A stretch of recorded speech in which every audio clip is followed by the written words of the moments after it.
Sir, ஆணையர் நேயர்களுக்கு வணக்கம். இன்று நம்முடன் மூத்த பத்திரிகையாளர் திரு நாகையார் இணைந்துள்ளார். வணக்கம் சார். வணக்கம் சார். சார், என்னோட முதல் கேள்வி ஏவாவேலு அவர்கள் கலைஞர் என்னும் தாய்ங்கிற தலைப்புல கலைஞரை பத்தி ஒரு புத்தகம் வெளியிட்டிருக்காரு. அதுக்கு ரஜினிகாந்த் அவர்கள் சீஃப் கெஸ்டா வந்திருக்காரு. அந்த இடத்துல சீனியர் அமைச்சர்கள் நிறைய பேர் ரொம்ப சீண்டி இருக்காரு. அதை பத்தி என்ன நினைக்கிறீங்க சார்?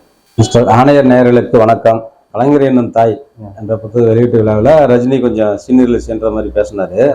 அது அங்க இருக்கிற ஸ்டேஜில் இருந்தவங்களும் கீழே உட்காந்துருந்தவங்களும் கைத்தட்டி சிரிச்சாங்க. உள் விவகாரம் சீனியரை உள்ளுக்குள்ள புண்படுத்திருக்குது. அதனால வேற வழி இல்லாத எல்லாம் சிரிக்கிறதுனால இவங்களும் சிரிச்சுட்டாங்க. அது தப்பு. அதாவது திமுகவுடைய உட்கட்சி சம்பந்தப்பட்ட விவகாரத்துல ரஜினி பேசுவதற்கு யார்? கட்சிக்காரங்களாம் யாரும் கிடையாது. ரஜினிக்கு தார்மீக உரிமை கிடையாது. அது இப்ப சீனியர் மத்தியில் ஒரு சந்தேகம் ஏற்படுது. என்ன சந்தேகம் ஏற்படுதுன்னா, ரஜினி பேசுறதுக்கு ஸ்டாலின் தூண்டி விட்டாரா இல்ல உதயநிதி தூண்டி விட்டாங்களா அப்படிங்கிறது இப்ப அப்படியே பரவலாக பேச ஆரம்பிக்குது. அது தப்பு. அவங்களாம் கிட்டத்தட்ட 40-50 சீனியர்கள். அதுதான் ஒரு துரைமுருகன் சொன்னாரு. என்ன சொன்னாரு? சரி, நீங்க 70 வயசு மேல ஆயிடுச்சு, நீங்க இன்னும் கதாநாயகன் நடிக்கிறீங்க, ஏன் ஒரு அப்பனா நடிக்கக்கூடாதா, ஒரு தாத்தாவை நடிக்கக்கூடாதா? கதாநாயகனா தான் நடிக்கணுமா அப்படின்னு அவர் ஒரு பதிவு போட்டாரு. அது ரைட்டு தான். அவர் கேட்டது 100% சரிதான். அதனால ரஜினி இதே ஒரு இன்னொரு விழாவில், துக்ளக் பத்திரிக்கை ஒரு விழாவில் ரஜினி பேசினாரு. என்ன பேசினாரு? திமுக காரங்கெல்லாம் முரசொலி படிக்கிறாங்க, புத்திசாலிகள்லாம் துக்ளக் படிக்கிறாங்க அப்படின்னு சொல்லி ஒரு விழாவில் பேசினாரு. துக்ளக் படிக்கிறவங்க தான் அறிவாளி, முரசொலி படிக்கலாம் முட்டாளா? அது ரஜினி நாவடக்கம் தேவை. இவர் திரையுலகத்துல ஒரு ஜாம்பவான், அதை ஏத்துக்கிறோம்.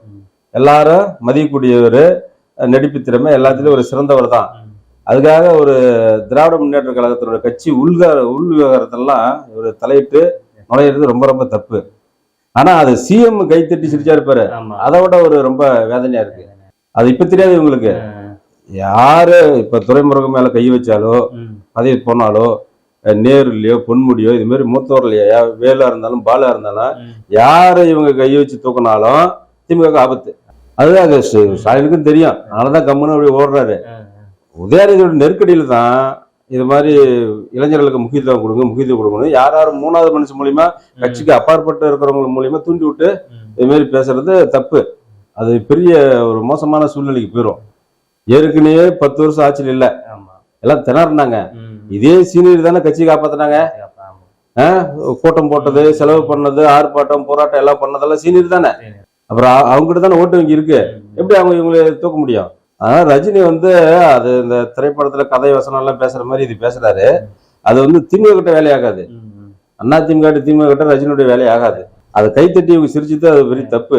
ஏன் சார் மூணாவது மனுஷனை வச்சுதான் சார் திமுக இதை பேச முடியுமா? சீனியர்கள்கிட்ட இவங்க டைரக்டா பேச முடியாது சார். சிஎம்ஓ இல்ல உதயநிதி ஸ்டாலின் அவர்களோ டைரக்டா பேச முடியாது. ஏன்னா எம்ஜிஆர் வளர்க்கப்பட்டவர் துரைமுருகன். ஆனா இவர் தலைவராக ஏற்றுக்கொண்டவர் கலைஞரை. துரைமுருகன் தலைவராக ஏற்றுக்கொண்டது கலைஞர் தான். ஆனா அதிகப்படியா துரைமுருகனுக்கு அப்ப படிக்க உள்ள காலத்துல இருந்து உதவி செஞ்சது எல்லாமே எம்ஜிஆர் தான். அது மாதிரி ஒரு தலைவராக ஏற்றுக்கொண்டு கலைஞருடைய விசுவாசி அவர்கிட்ட இவங்க நேரடியாக எப்படி கேட்க முடியும்? இவங்க பார்த்து வளர்ந்தவங்க, ஸ்டாலினா இருக்கட்டும், உதயநிதியா கூட இருக்கட்டும். அதனால இவங்க நேரடியெல்லாம் கேட்க முடியாது. ஒண்ணு, ஒரு துறை ரீதியா நடவடிக்கை எடுக்கணும். துறை ரீதியா தப்பு நடந்துச்சுன்னா அப்ப இது வான் பண்ணிக்கணும். இப்ப இவ்வளவு பிரச்சனை முத்தனத்துக்கு காரணமே சீனியரா இருந்தாலும் சரி, இது தப்புங்க, இது ரைட்டுங்க, இனிமேல் திருத்திக் கொள்ளுங்க அப்படின்னு சொல்லலாம். இவருக்கு உரிமை இருக்கு, முதல்வருக்கு உரிமை இருக்கு எல்லாமே. அது இவர் சொல்லாததுனால இன்னைக்கு ஒரு கட்டத்துக்கு முத்தி வந்துருச்சு. அதனால அடுத்தவங்க சொல்ற மாதிரி சூழ்நிலை ஏற்படுது. கண்ட்ரோல் பண்ண முடியல சீனியர். ஆமா, கண்ட்ரோல் பண்ண முடியாது. கண்ட்ரோல் பண்ண முடியாதுன்னா இப்ப எனக்கு தெரிஞ்சு கலைஞர் இறக்க வர திமுக தலைவர் பதவியில் தான் இருந்தாரு. அவரு ஸ்டாலினுக்கு கொடுக்கல. கிட்டத்தட்ட ஸ்டாலின் ஒரு 40 வருஷம் 45 வருஷம் உழைச்சிருக்கிறாரு. சாதாரணமாலாம் வரல. ஸ்டாலினுக்கு முதல்வர் பதவியும் தகுதியானவர், திமுக தலைவரும் தகுதியானவர். அப்படிப்பட்ட 40 வருஷம் கஷ்டப்பட்டு வந்தவர். அதனால எல்லா சீனியர்களும் ஏத்துக்கிட்டாங்க. புரியுதுங்களா? இப்ப உதயநிதி ஒரு 4 வருஷத்துக்கு முன்னாடி வந்தாரு, இளைஞர் வந்தாரு, அப்புறம் எம்எல்ஏ ஆனாரு, உடனே மந்திரி ஆனாரு, இப்ப துணை முதல்வர் கொண்டு வந்துட்டாங்க. அடுத்து முதல்வர் நோக்கத்தை தான் கொண்டு வராங்க. இவ்வளவு வேகமா கொடுக்கக்கூடாது.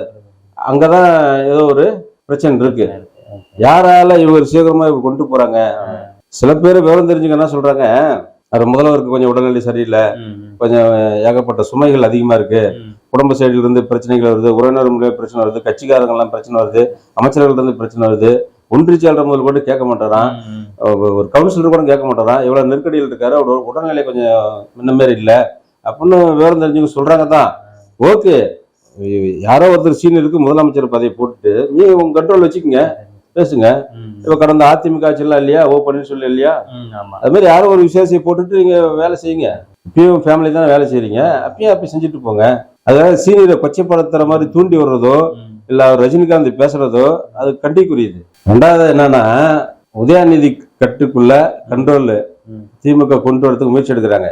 அது மாதிரி பண்ண முடியாது. திராவிட கழகம் பொறுத்த அளவுக்கு அது மாதிரி பண்ண முடியாது. அது சுதந்திரமா செயல் பண்ணும். அனைத்து பொறுப்பாளருடைய பங்களிப்பு இருக்கு. இன்னைக்கு கலைஞர் அறக்கட்டளையோ இல்ல திமுக அறக்கட்டளையோ முரசல் அறக்கட்டளையோ பல ஆயிரம் கோடி சொத்து இருக்குதுன்னா திமுக ஒவ்வொருத்தனுக்கும் அது சொந்தம், சும்மாலாம் இல்ல. இவங்க ஆண்டு அனுபவிச்சுக்கலாம், ஆனா திமுக உறுப்பினர்கள் இருந்து பொறுப்பாளர் வர அந்த பணம் சொந்தம், கட்சிக்கு சொந்தம். கட்சிக்கு சொந்தம். அதான் கட்சினா யாரு, தொண்டர்கள் தான், பொறுப்பாளர்கள் தான். இவங்க அனுபவிச்சுக்கலாம். இவங்க தீர்மானம் போட்டு பணத்தை எடுக்கலாம், தீர்மானம் போட்டு செலவினங்கள் பண்ணலாம், கூட்டம் நடத்தா எல்லாம் பண்ணலாம். ஒவ்வொருத்தருடைய ரத்தத்துல வந்த பணம் அந்த காசு, சும்மாலாம் இல்ல. உதயநிதியினுடைய கட்டுக்குள்ள கொண்டு வரதுக்கு திமுக முயற்சி எடுக்குது. அது மாதிரி பண்ண முடியாது. இதனால சீனியர் என்ன நினைக்கிறாங்க? சீனியர் என்ன நினைக்கிறாங்கன்னா, என்னதான் அங்க அந்த கூட்டத்துல சிரிச்சு கொண்டா கூட வெளியில ஒவ்வொருத்தரும் இப்ப துறைமுருகெல்லாம் கிட்டத்தட்ட ஒரு 6-7 பேர்த்துட்டு அன்னைக்கு இரவே பேசியிருக்காரா. நமக்கு கிடைச்ச தகவல் ரொம்ப வேதனை கொட்டிருக்கிறாரு. ஏன் இப்படி பண்றாங்க எனக்கு ஒன்றும் புரியல. தலைவர் தூண்டி விட்டுருப்பாரா இல்ல சின்னவர் தூண்டி விட்டுருப்பாரா? உதயநிதினு கூட பேர் சொல்றது அவங்க பயப்படுறாங்க. சின்னவர் தூண்டி விட்டுருப்பாரா? ஏன் அப்படி நடக்குது அப்படின்னு சொல்லி ரொம்ப அவருடைய ஆதங்கத்தை ஒரு 6-7 சீனியர் அமைச்சர்கிட்ட வெளிக்கொட்டிருக்காரு, பேசியிருக்காரு. எவ்வளவு நேரம் மணிக்கணக்கில் பேசியிருக்காருன்னு சொல்லி நமக்கு வந்து தகவல். இப்படிலாம் சங்கடப்படுத்தக்கூடாது. ஏன்னா இப்ப அவரு வெளிநாடு கிளம்பிட்டாரு, கிளம்ப போறாரு. அப்படி ஒரு சூழ்நிலையில யாரையும் சங்கடப்படுத்திலாம் போகக்கூடாது. கரெக்டா துறை ரீதியா எல்லாம் நடவடிக்கை எடுங்க, மக்களுக்கு சேவை செய்யுங்க, போங்க வாங்கணும் ஒரு அறிவுறுத்தல் பண்ணிட்டு தான் போகணும். அது மாதிரி மறுநாள் ஒரு விழால உதயநிதி கலந்துக்கும் போது ரஜினிகாந்த் பேசுனதை சுட்டிக்காட்டி பேசுறாரு. அப்பதான் சந்தேகம் வருது. சந்தேகம் வர்றது காரணம் என்ன, ஒரு நடிகர் ஒரு விழாவுக்கு ஒரு கௌரவ அழைப்பாளராக வராரு, பேசிட்டு போறாரு, அந்த ஸ்டாண்டர்ட் விட்டுருணும். மீண்டும் ஞாபகப்படுத்துற போல உதயநிதி மறுநாள் ஒரு விழாவில் ரஜினி சொன்னதை சுட்டிக்காட்டி, சீனியரை நீங்கெல்லாம் வழி நடத்துங்க, நீங்க கைப்பிடிச்சு கூட்டிட்டு போங்க அப்படிங்கிறாரு. அதெல்லாம் கைப்பிடிச்சு தான் கூட்டி போயிட்டு இருக்கிறாங்க, அதனாலதான் இந்நேரம் ஓடிட்டு இருக்கு. இருந்தாலும் அவங்களுடைய உள் மனசு பாதிக்கப்படுற மாதிரி, உள் மனசு கலங்க ஏற்படுத்துற மாதிரி யாரும் பேசக்கூடாது.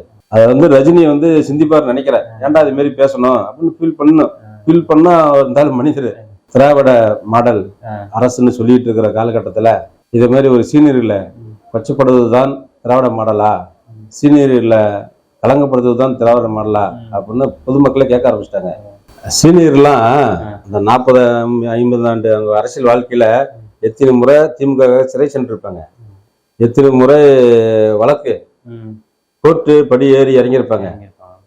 இப்போ ஒவ்வொரு மந்திரியும் இந்த ஊழல் பிரச்சனை அந்த பிரச்சனை எல்லாம் போறதுன்னா அது ஏதாவது ஒரு குறிப்பிட்ட அமௌண்ட் வாங்கியிருந்தா கூட அது தலைமைக்கு போதே இருந்திருக்கும். அதனால எல்லாம் இந்த கட்சியினுடைய வளர்ச்சிக்கு அவங்க எவ்வளவு கஷ்டப்பட்டிருப்பாங்க. பட்டி தொட்டிலாம் நோட்டீஸ் விட்டுருப்பாங்க, மாநாட்டுக்கு விடிய வேலை செய்வாங்க, தூக்கம் இல்லாத சேர்லயே உட்காந்துட்டு இப்படி தூங்குறதெல்லாம் நம்ம பார்த்துருக்குறோம். இவ்வளவு கஷ்டப்பட்டவங்கள புண்படுத்தக்கூடாது. அதனால ரஜினிகாந்த் பேசுறது தப்பு. யாரு தூண்டி விட்டு பேசினாங்கிறது அவருடைய கட்சிக்காரர்களே சொல்றாங்க. ஆனா அவர் சொல்றாரு, நாங்க ரொம்ப ஃப்ரெண்ட்ஸ், அதனால நாங்க நகைச்சுவையா பேசிக்கிட்டோம், அதை பெருசுப்படுத்தாதீங்க யாரும் அப்படிங்கிறாரு. நகைச்சுவை பேசுறது சினிமா திரைக்கதை வசனத்துல பேசலாம். ஒரு புத்தக வெளியீட்டு விழாவில் முக்கியமா திமுகவுடைய தலைமை முக்கிய பொறுப்பாளர் அத்தனை பேரும் அமர்ந்திருக்கிற இடம்.